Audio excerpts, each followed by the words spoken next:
My name is Lindsay Whitehurst. I cover criminal justice for the Associated Press here in Washington, D.C. We've just learned that the president's son, Hunter Biden, after a long-running federal investigation, has entered into an agreement with prosecutors on tax and gun charges that will likely spare him jail time.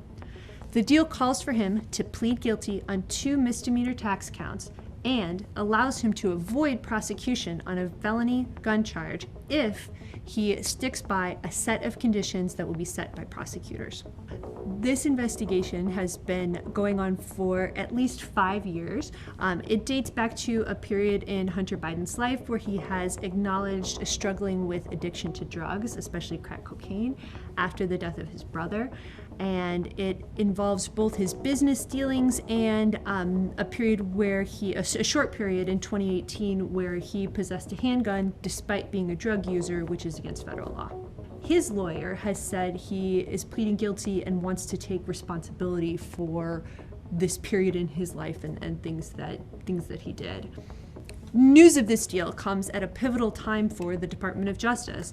It was not long ago that the department handed down perhaps one of the most significant indictments in its history against former President Donald Trump, the first former president to face criminal charges.